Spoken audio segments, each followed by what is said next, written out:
কাহিনীর পিছনে কাহিনী, খবরের পেছনে খবর থাকে। আপনারা সকলেই জানেন বাংলাদেশের সাথে আমেরিকার সাফল্যজনক বাণিজ্য চুক্তি চূড়ান্ত হয়েছে এবং এর ফলে বাংলাদেশের উপর প্রেসিডেন্ট ট্রাম্প 35% থেকে শুল্ক 20% নামাইয়ে নিয়ে আসছে। এর পেছনে কি কাহিনী আর এই খবরের কি মানে বাংলাদেশের জন্য, সেটা নিয়ে আজকে কথা বলবো। আমি 31 মার্চ 2025 একটা এপিসোড করেছিলাম আমেরিকার হৃদয়ে জয়, বাংলাদেশের অবিশ্বাস্য মিশন। আজকের এই এপিসোড দেখার পরে যদি আরও টাইম থাকে তাহলে দেখবেন ওই আগের এপিসোড। এই বাণিজ্য চুক্তি ঠিক একই কৌশলে হয়েছে। যাই হোক, আসেন সেই পেছনের আলাপ আমরা আল্লাহর নামে শুরু করি। এখন প্রথমে আমেরিকার সাথে বাংলাদেশের কী সব বিষয় নিয়ে কথা হয়েছে সেটা দেখা যাক। প্রেসিডেন্ট ট্রাম্প এপ্রিলের 2 তারিখে যে সমস্ত দেশের সাথে আমেরিকার বাণিজ্য বৈষম্য আছে তাদের উপর তিনি ব্যাপক হারে শুল্ক বৃদ্ধির ঘোষণা দেন। এরপর পরই আমাদের প্রধান উপদেষ্টা প্রফেসর ইউনূস ট্রাম্পকে একটা পত্র লেখেন, এই নতুন শুল্কের প্রয়োগ 90 দিনের জন্য স্থগিত করার অনুরোধ করেন। এই যে এই চিঠিতে ট্রাম্প এই অনুরোধ গ্রহণ কইরা বাংলাদেশ সহ সকল দেশকে 90 দিন সময় দিয়ে বলেন যে এর মধ্যে তাদেরকে আমেরিকার সাথে চুক্তিবদ্ধ হইতে হবে এই মর্মে যে তারা বাণিজ্য বৈষম্য দূর করার বিভিন্ন কার্যকর পদক্ষেপ নেবে। বাণিজ্য বৈষম্য বলতে কি বোঝায় তা আপনারা জানেন। তাও বলি, আমরা আমেরিকায় যে পরিমাণে টাকার পণ্য রপ্তানি করি, আমেরিকা আশা করে আমরাও সেই পরিমাণে পণ্য আমাদের দেশে আমদানি করব। আমেরিকাও আমাদের দেশে রপ্তানি করতে চায় সেই পরিমাণে পণ্য। খুব স্বাভাবিক চাওয়া, তাই না? ন্যায্য চাওয়া। সেটা না হইলেই বাণিজ্য বৈষম্য হয়। ইন্ডিয়াও ওই একই কাজ করে আমাদের সাথে, মানে আমাদের দেশে বেচে 100 টাকা আর আমাদের দেশ থেকে কেনে 4 আনার জিনিস। যাই হোক, ট্রাম্পের কাছে পাঠানো প্রফেসর ইউনূসের চিঠিতে আমরা জানতে পারলাম যে এর 2 মাস আগে তিনি হাই রিপ্রেজেন্টেটিভ ডক্টর খলিলুর রহমানকে, তিনি বর্তমানে একই সাথে জাতীয় নিরাপত্তা উপদেষ্টা, তাকে ওয়াশিংটনে পাঠাইছিলেন আমেরিকার কাছে এই প্রস্তাব দিতে যে বাংলাদেশ স্বতঃপ্রণোদিত হইয়া আমেরিকার সাথে তার বাণিজ্য বৈষম্য দূর করার পদক্ষেপ নিতে চায়। নিজে থেকেই বলছে বাংলাদেশ সর্বপ্রথম দেশ যে আমেরিকার কাছে এই ধরনের প্রস্তাব দেয়, দুনিয়ার মধ্যে প্রথম দেশ। এটা মাথায় রেখেন, লিখে রাখেন। চিন্তা কইরা দেখেন, ট্রাম্পের অ্যাকশনের 2 মাস আগেই প্রফেসর ইউনূস এবং ডক্টর খলিল বুঝতে পারছিলেন যে ট্রাম্প বাণিজ্য বৈষম্যের বিষয়ে অ্যাকশন নেবেন এবং তাই তারা এই আগাম পদক্ষেপ নেন। ট্রাম্প যখন এপ্রিলে শুল্ক বৃদ্ধির ঘোষণা দিলেন ততদিনে কিন্তু বাংলাদেশ বাণিজ্য বৈষম্য কমাই আনার কাজ শুরু করে দিচ্ছে, মানে আমরা আগাইছিলাম। ট্রাম্পের কাছে লেখা প্রফেসর ইউনূসের চিঠির একটা বিষয় লক্ষ্য করলে বোঝা যাবে যে তিনি বাণিজ্য বৈষম্য কমানোর এই কাজে আসলে কি হাসিল করতে চাইতেছেন। তিনি বলছেন যে বাংলাদেশ আমেরিকার কাছ থেকে অধিক পরিমাণে কৃষি পণ্য ক্রয় কইরা বাণিজ্য ঘাটতি মেটানোর চেষ্টা করবে। এটারে আমি বলছিলাম হার্টল্যান্ড, হৃদয় জয়। হার্টল্যান্ড মানে যে সমস্ত আমেরিকার প্রদেশ কৃষি পণ্য তৈরি করে। আমি ওই ভিডিওতে বলছিলাম হার্টল্যান্ড। এডিটর সাহেব এটা দেখা দেন না, সবাই না দেখুক আমি কি কইছিলাম। আমাদের একটা জিনিস এখানে বুঝতে হবে, আমেরিকায় হার্টল্যান্ড বলে একটা জায়গা আছে, মানে আমেরিকার হৃদয়। সো আমেরিকার এই হৃদয়কে আমরা কেন বিজয় করতে চাই? আমেরিকার হার্টল্যান্ড বলতে সাধারণত মধ্য পশ্চিমাঞ্চলের কৃষিভিত্তিক রাজ্যগুলোকে বোঝায়, যা আমেরিকার অর্থনৈতিক, সাংস্কৃতিক এবং রাজনৈতিক পরিচয়ের মূল ভিত্তি হিসাবে বিবেচিত হয়। এই রাজ্যগুলোকে বলা হয় হার্টল্যান্ড। তাদের ভৌগোলিক অবস্থান, কৃষির উপরে নির্ভরশীলতা এবং ঐতিহ্যবাহী আমেরিকার মূল্যবোধের জন্য তাদেরকে হার্টল্যান্ড বলা হয়। এদের রাজনৈতিক গুরুত্ব অপরিসীম, বিশেষ করে নির্বাচনী প্রক্রিয়া এবং নীতি নির্ধারণে। তাই আমরা এই হার্টল্যান্ডকে টার্গেট করব। দেখলেন তো কৃষি পণ্যের উপর তিনি জোর দিলেন কেন? এটা আমার ওই ভিডিওতে আছে। তারপরেও আমরা আরেকটু বুঝে দেখি। এটা আমরা বুঝতে পারলাম আমেরিকা বাংলাদেশের উপরে 20% শুল্ক ধার্য করার পর প্রকাশিত রয়টার্সের একটা খবর থেকে। রয়টার্সের এই খবরে বলা হয় যে শুল্ক আলোচনায় বাংলাদেশের প্রধান আলোচক বা lead negotiator doctor Khalilur Rahman বলছেন যে protecting our apparel industry was a top priority, but we also focused our purchase commitments on US agricultural products. This supports our food security goals and fosters goodwill with US farming states. ইংরেজি যেহেতু কইছে ঠিকই কইছে, তাই না? বাংলায় এটা মানে হইতেছে যে উনি বলছেন যে আমাদের বস্ত্রশিল্পকে, গার্মেন্ট শিল্পকে রক্ষা করা একটা প্রায়োরিটি কাজ, উচ্চ অগ্রাধিকার। সেটা সত্ত্বেও আমেরিকা থেকে কৃষিপণ্য আমদানি ছিল আমাদের ফোকাস। এতে আমাদের খাদ্য নিরাপত্তা বৃদ্ধি পাবে এবং আমেরিকার কৃষি নির্ভর রাজ্যগুলির সাথে আমাদের ঘনিষ্ঠতা বাড়বে।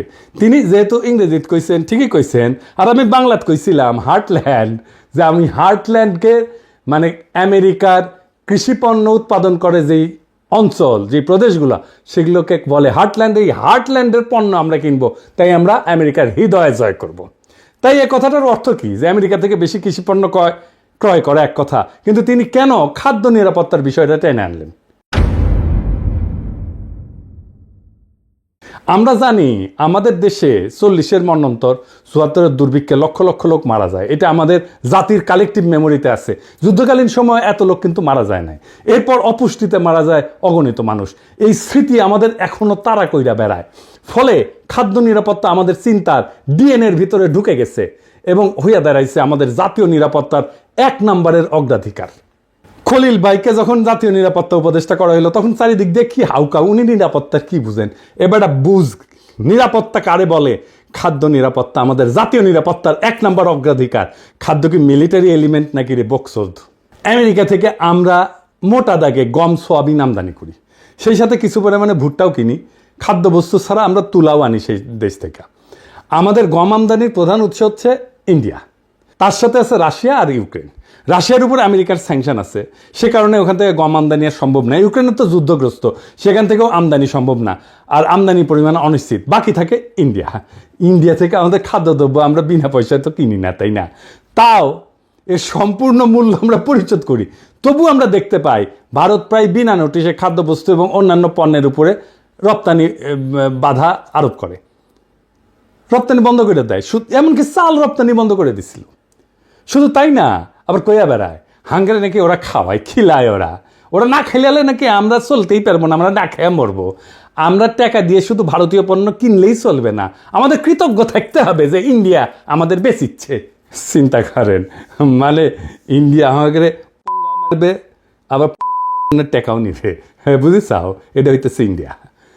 তো ওদের কাছ থেকে কেন কিনবো আমরা? ওদের ভোমা ভোমা ইন্ডিয়ান পেঁয়াজ ছাড়া চলিচ্ছে না আমাদের। এক সময় বলতো না ইন্ডিয়ান পেঁয়াজ ছাড়া আমাদের চলবে না, চলে, এখন চলিচ্ছে আমাদের পেঁয়াজ ছাড়া। ওদের ধরে চটাস চটাস করে থাপ্পড় মারবেন যারা এটা কথা বলতো এক সময়। ইন্ডিয়ান ফ্যাক্টরি যেগুলো বাংলাদেশে বানাইছে না, বন্ধ করো কয়ে দিলাম আগে, নয়তো ধানমন্ডি 32 নাম্বার কইরা দিব, পরে আবার কয়েও না, সাবধান করি নাই। তার মানে ধরেন আমাদের যখন বিশেষ প্রয়োজন, তখন এমন অবস্থা হইতে পারে যে ভারত আমাদের খাদ্য রপ্তানি বন্ধ করে দিচ্ছে। এই তো কয়েকদিন আগে পাকিস্তানের সাথে যুদ্ধের প্রাক্কালে আমরা দেখলাম যে ইন্ডিয়া পাকিস্তানের সিন্ধু নদীতে পানি প্রবাহ একতরফাভাবে বন্ধ করে দিছে, যে কাজটা পূর্বের কোনো যুদ্ধকালে সে করে নাই। অর্থাৎ পানিকে ভারত অস্ত্র হিসেবে ব্যবহার করেছে। ভারত যে ভবিষ্যতে খাদ্যদ্রব্যকে অস্ত্র হিসেবে ব্যবহার করবে না, তার কোনো গ্যারান্টি আছে? তো জাউরা ও করবে না, এমন কোনো কাজ নাই। আমি মোটামুটি নিশ্চিত আমেরিকা থেকে অধিক পরিমাণে খাদ্যদ্রব্য আমদানি করার সিদ্ধান্তের পিছনে প্রফেসর ইউনুস এবং খলিল ভাই এই ভাবনাটাকে বিশেষ বিবেচনায় রাখছেন। ফলে ইন্ডিয়া আমাদের প্রয়োজনের সময় খাদ্য রপ্তানি বন্ধ কইরা আমাদের উপরে চাপ দিতে পারবে না। এই একই কথা তুলা আমদানির ক্ষেত্রেও প্রযোজ্য। বাংলাদেশকে টাইট দেওয়ার একটা বড় অস্ত্র এভাবে ভারতের হাত থেকে নীরবে সরাইয়া নিছেন প্রফেসর ইউনুস আর ডক্টর খলিল। সাবাস, বাঘের বাচ্চা। এইবার আমাদের তো পার্টি সং বাজানো উচিত। এডিটর সাহেব, একটা পার্টি সং দেন। আমার বিশ্বাস প্রফেসর ইউনুস আর ডক্টর খলিল এই কাজগুলা করেছেন বাংলাদেশের স্বার্থ বিবেচনা কইরা। ভারতের ক্ষতি করা তাদের অবশ্য উদ্দেশ্য ছিল না, কিন্তু ভারতের যেতে ক্ষতি হইল সেটা তারা সারা জীবন মনে রাখবে। একে তো খাদ্যদ্রব্য রপ্তানি হঠাৎ করে বন্ধ করে আমাদের মতো বাংলাদেশকে বিপদে ফেলায় ভারত তার হীন স্বার্থ আর কখনো হাসিল করতে পারবে না। সেই সাথে ভারত আরও একটা বড় ক্ষতি হইল, বাংলাদেশে তার যে খাদ্যদ্রব্য এবং তুলার মার্কেট সেটা এখন অনেক ছোট হয়ে যাবে। ভারতের সাথে আমাদের যে বিশাল বাণিজ্য ঘাটতি ছিল সেটা অনেকটাই কমে যাবে।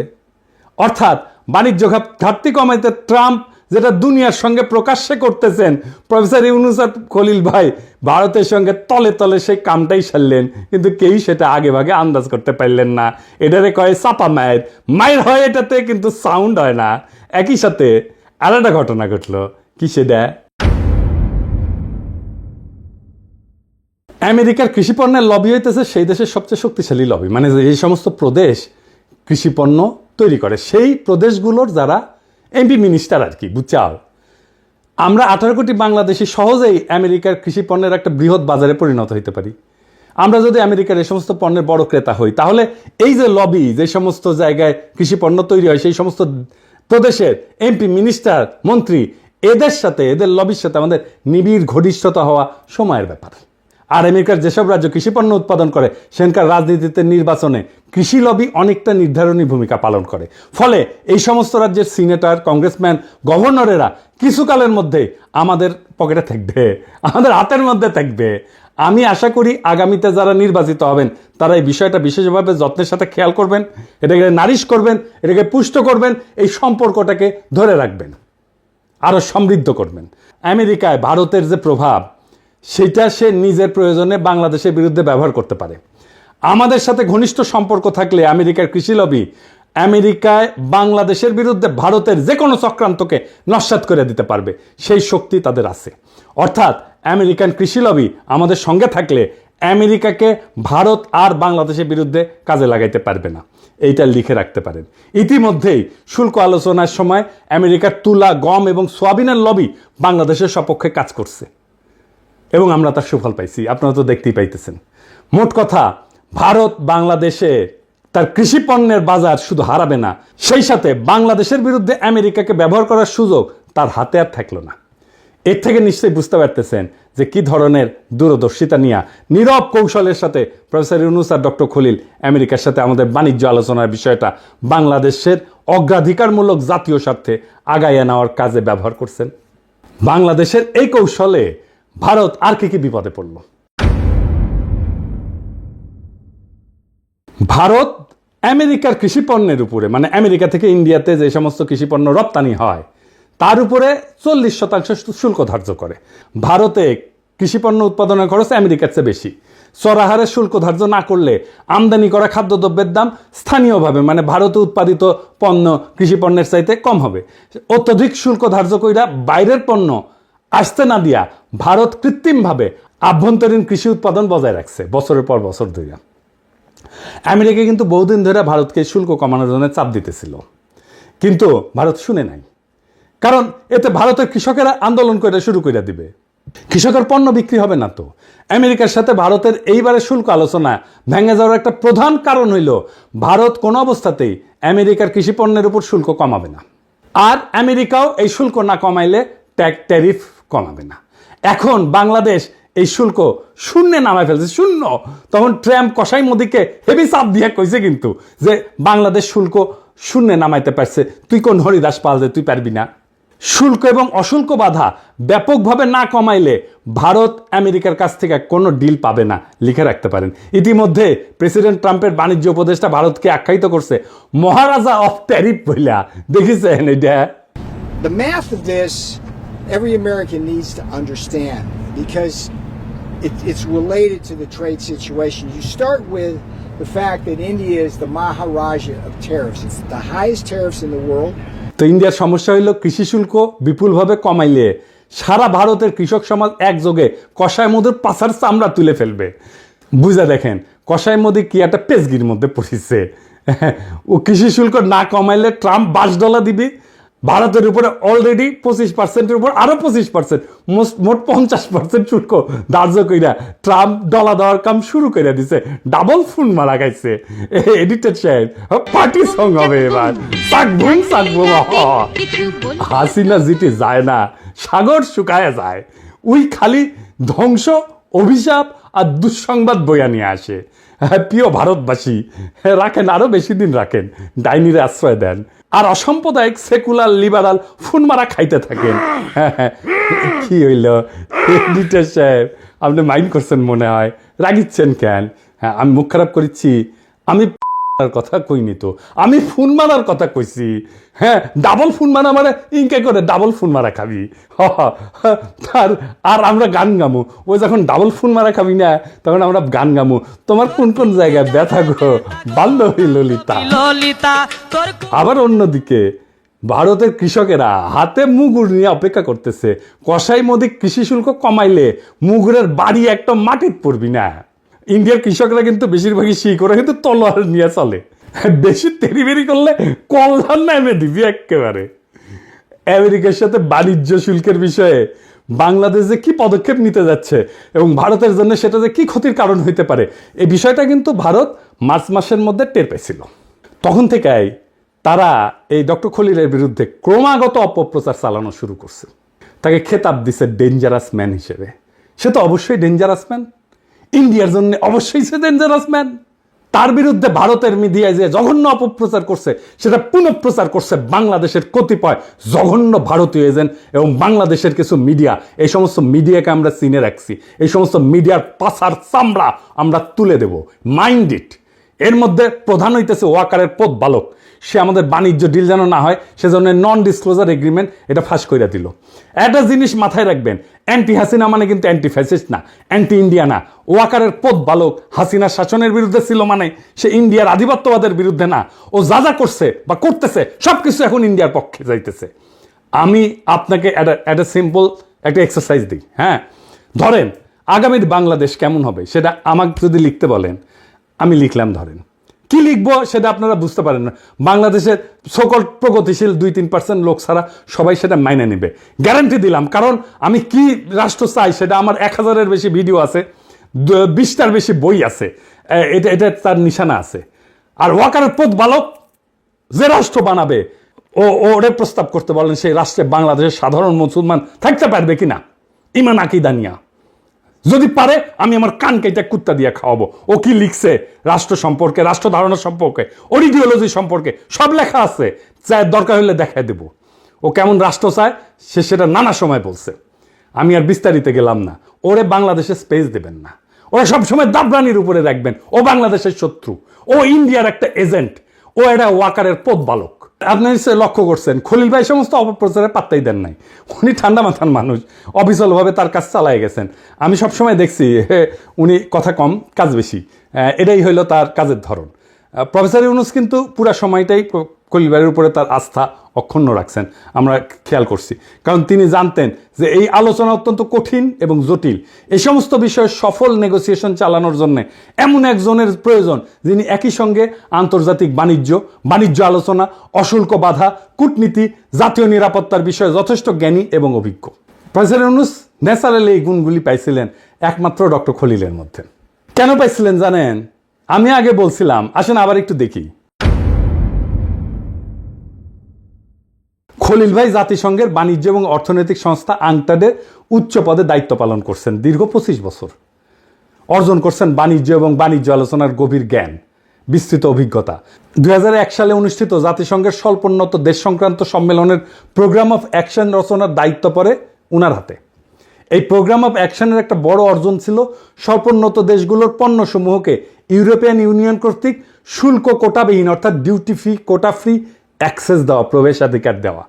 এভরিথিং বাট আর্মস এই নামের এই উদ্যোগের প্রধান প্রণয়নকারী ছিল এই আমাদের খলিল ভাই। এই যে গার্মেন্টস আসতেছে বিনা শুল্কে ইউরোপে, সেটা খলিল ভাইয়ের কারণে। ইউরোপিয়ান কমিশনের সাথে এই বিষয়ে তাকে মাসের পর মাস আলোচনা চালাইতে হয়েছিল। আমি গত বছর যখন তার প্রথম ইন্টারভিউটা করি তখন বলছিলাম যে তার এই অবদানের কারণে আজ বাংলাদেশে পোশাক শিল্প বিশালতা অর্জন করছে এবং আমাদের গার্মেন্টস শিল্পের একটা বড় ঋণ আছে তার কাছে। আর এই গার্মেন্টস মালিকদের অনেক পত্রিকায় খলিল ভাইয়ের পিছে লাগছিল। ওই যে কথা আছে না, বাঙ্গু যে উপকার করে তার পিছে সে লাগে। আর আজ 2 যুগ পরে খলিল ভাই আমেরিকার সাথে সফলভাবে শুল্ক আলোচনা কইরা গার্মেন্টস শিল্পকে রক্ষা করলেন। তিনি কিন্তু আজ পর্যন্ত এর জন্য কোনো ধরনের আত্মপ্রচার করেন নাই, ক্রেডিট চান নাই, নেনও নাই। এইবার অশুল্ক বাধার বিষয়ে আসি। আংটাড, বিশ্বব্যাংক, বিশ্ব বাণিজ্য সংস্থা, IMF, ইন্টারন্যাশনাল ট্রেড সেন্টার এই সমস্ত প্রতিষ্ঠানের সমন্বয়ে গঠিত জাতিসংঘ সিস্টেমের অশুল্ক বাধা সংক্রান্ত ইন্টার এজেন্সি গ্রুপের চেয়ারপারসন ছিলেন এই ডক্টর খলিল। চেয়ারপারসন, জি। অশুল্ক বাধা বিষয়ে বিপুল জ্ঞান এবং অভিজ্ঞতা না থাকলে বিশ্বব্যাংক, বিশ্ব বাণিজ্য সংস্থা অথবা IMF কি তাকে ওই গ্রুপের চেয়ারপারসন হিসেবে মাইনে নিত? বাংলাদেশের আর কেউ কি এই পজিশনে কাজ করছে কোনোদিন? আমি সম্পূর্ণ নিশ্চিত আপনারা আর একজনকেও বাত্তি দিয়ে খুঁজে পাবেন না। কূটনীতি এবং জাতীয় নিরাপত্তার বিষয়ে খলিল ভাইয়ের দক্ষতা এবং পারঙ্গমতা তো আমরা আমেরিকার সাথে সফল বাণিজ্য আলোচনাতেই দেখলাম, আপনারাও দেখছেন। এ বিষয়ে আমার বাড়তি কিছু বলার নাই। তিনি আলোচনার শেষে একটা ইন্টারভিউ দিছিলেন 15 মিনিটের। এই ইন্টারভিউতে তিনি যে সহজ সুন্দরভাবে একটা অত্যন্ত কঠিন জটিল বিষয়কে বর্ণনা করছেন সেটা সকলের শোনা উচিত। এটার লিঙ্ক আমি ডেসক্রিপশন বক্সে দিয়ে দিতেছি, আপনারা সকলে শুনবেন এবং অনেক বিষয় চালাইয়া বুঝতে পারবেন। বাংলাদেশের এইটা একটা বড় সংকট। বাংলাদেশের সত্যিকার অর্থে যারা দক্ষ মানুষ, বাংলাদেশে যারা সত্যিকার অর্থে আন্তর্জাতিক মানের প্রফেশনাল, বাংলাদেশের সত্যিকার অর্থে যারা আন্তর্জাতিক মানের ইন্টেলেকচুয়াল ক্যাপাসিটি আছে যাদের, প্রফেশনাল ক্যাপাসিটি আছে যাদের, তাদেরকেই বাংলাদেশে যথেচ্ছ অপমান করাটাই হইতেছে এক শ্রেণীর বাঙ্গু এলিটদের সবসময়ের কাজ। এবার আর একটা বিষয় আসি। আমেরিকার আভ্যন্তরীণ বাজার হইল সারা পৃথিবীর মধ্যে সবচেয়ে বড় কনজিউমার মার্কেট। বাংলাদেশের সাথে আমেরিকার সাফল্যজনক বাণিজ্য চুক্তি এই বিশাল মার্কেটের দরজা বাংলাদেশের জন্য খুলে দিছে। এইরকম অভূতপূর্ব সুযোগ জাতির জীবনে বারে বারে আসে না। এখন আমাদের সকলের উচিত সমবেতভাবে এই সুযোগকে সম্পূর্ণভাবে কাজে লাগায় বাংলাদেশকে দক্ষিণ এশিয়ার সবচেয়ে শক্তিশালী অর্থনীতি হিসেবে দ্রুত রূপান্তরিত করা। কি পরিমাণে চাকরি তৈরি হবে কল্পনাও করতে পারতেছেন না। আমি বিশ্বাস করি আগামী 5 বছরের মধ্যেই এই কাজটা করা সম্ভব। বাংলাদেশ দক্ষিণ এশিয়ার সবচেয়ে শক্তিশালী অর্থনীতি হিসেবে দাঁড়ায় যাবে। আগামী 5 বছর লিখে রাখতে পারেন, যদি আমাদের মাথা ঠিক থাকে আর যদি ওয়াকারের পথ বালকেরা বেশি লাফালাফি না করে। আগামী নির্বাচনে অংশগ্রহণকারী সকল দলকে আমি আহ্বান জানাই যে তারা যেন এই বিষয়টা তাদের নির্বাচনী ম্যানিফেস্টোতে গুরুত্বের সাথে উল্লেখ করেন এবং এই উদ্দেশ্য অর্জনে কী কী পদক্ষেপ নেবেন তা বিস্তারিতভাবে বর্ণনা করেন। আমি আশা করি নির্বাচনের আগে এই বিষয়ে অন্তর্বর্তীকালীন সরকার যে সমস্ত পদক্ষেপের সূচনা করবেন তার প্রতি সকল মহলই পূর্ণ ও সক্রিয় সমর্থন দেবেন। সবশেষে একটা কথা না বললেই না, আমেরিকার সাথে বাণিজ্য আলোচনার এই দ্বিতীয় রাউন্ডের আগে খলিল ভাইয়ের বড় ভাই অসুস্থ হয়ে ঢাকার এভার কেয়ার হসপিটালে ভর্তি হন এবং তাকে লাইফ সাপোর্টে রাখা হয়। আমরা জানলাম, খলিল ভাইকে জানানো হইল এবং খলিল ভাই দ্রুত ওয়াশিংটন থেকে ঢাকায় আসেন ভাইয়ের পাশে দাঁড়ানোর জন্যে। এইরকম একটা অবস্থায় আলোচনার দ্বিতীয় রাউন্ড শুরু হয়। ওয়াশিংটনে দিনের বেলায় বাংলাদেশ সারা রাত ধইরা খলিল ভাই অনলাইনে ওই মিটিংয়ে পার্টিসিপেট করতেন। একদিকে হাসপাতালে মৃত্যু পথযাত্রী বড় ভাই, অন্যদিকে 3টা-4টা রাত পর্যন্ত জায়গা খলিল ভাই নেগোসিয়েশন পরিচালনা করেন। কি অবস্থা দেখেন। আর এই খলিল ভাইকে নিয়ে কি করছে এই হারামজাদাগুলো সারা বাংলাদেশে। এই ফ্রেমওয়ার্ক এগ্রিমেন্টের 90 ভাগের উপরে ঐক্যমত হয় এই রাউন্ডেই। এই ধরনের গভীর কর্তব্যনিষ্ঠা, খাঁটি দেশপ্রেম আমি খুব একটা দেখি নাই। খলিল ভাইয়ের বড় ভাই পৃথিবীর মায়া ত্যাগ কইরা মহান আল্লাহ তাআলার কাছে ফিরে গেছেন এবং ভাবি, যিনি আমারও ভাই এবং ভাবি, ওনাদের জন্যে মহান আল্লাহ তাআলার কাছে দোয়া করবেন। এই পুরো ঘটনার ভিতর দিয়ে আমরা কি শিক্ষা পাইলাম? এই বাণিজ্য আলোচনা শুধু একটা সফল বাণিজ্য চুক্তির গল্প না, এটা কৌশল, দূরদর্শিতা, নিঃস্বার্থ দেশপ্রেমের এক উজ্জ্বল দৃষ্টান্ত। প্রফেসর ইউনুস এবং ডক্টর খলিল দেখাই দিচ্ছেন যে বড় জয় আসে তখনই যখন তার নীরবে, বুদ্ধিমত্তায় আর জাতীয় স্বার্থকে সামনে রেখে লড়া হয়। ভারতের হাত থেকে বাংলাদেশের উপরে চাপ সৃষ্টি করার 2টা বড় অস্ত্র, খাদ্য এবং তুলা, তারা এক ঝটকায় সরায় নিলেন। একই সাথে আমেরিকার সবচেয়ে শক্তিশালী কৃষি লবিকে আমাদের মিত্রে পরিণত করলেন। আজ যারা এই চুক্তিকে শুধু পোশাক শিল্প রক্ষার সাফল্য মনে করতেছেন, তারা বুঝতে পারতেছেন না এটা আসলে বাংলাদেশের কৌশলগত মুক্তির একটা বিশাল বড় ধাপ। এটাই ইতিহাস গড়ার ধরন। প্রচারের আলোতে না, বরং নেপথ্যের ঘাম এবং ত্যাগে এই ইতিহাসগুলো গড়া হয়। যেমন খলিল ভাই হাসপাতালের লাইফ সাপোর্টে থাকা ভাইকে রেখা রাতভর আলোচনায় বসছেন, কারণ তিনি জানতেন এই সুযোগ হাতছাড়া মানে প্রজন্মের পর প্রজন্মের জন্য হার। বাংলাদেশ আজ এক নতুন দরজা খুলে দিছে। আমেরিকার বিশাল বাজার, বৈশ্বিক কৃষি লবি এবং ভারতীয় আধিপত্যের হাত থেকে কৌশলগত মুক্তি, সব মিলায় এটা আমাদের অর্থনৈতিক, রাজনৈতিক ভবিষ্যতের জন্য এক বিপুল সম্ভাবনার দ্বার। এখন প্রশ্ন একটাই, আমরা কি সবাই মিলে এই সুযোগকে কাজে লাগাতে প্রস্তুত? যদি প্রস্তুত হই তবে আগামী 5 বছরের মধ্যেই বাংলাদেশ শুধু দক্ষিণ এশিয়া না, পুরো এশিয়ার এক শক্তিশালী অর্থনৈতিক শক্তি হিসেবে দাঁড়াবে ইনশাল্লাহ। এটাই সময় ঐক্যের, সাহসের আর দূরদর্শিতার। ইনশাল্লাহ এই পথের শেষ প্রান্তে অপেক্ষা করতেছে একটা স্বাধীন, শক্তিশালী, আত্মমর্যাদাশীল, সম্মানিত বাংলাদেশ। ইনকিলাব জিন্দাবাদ।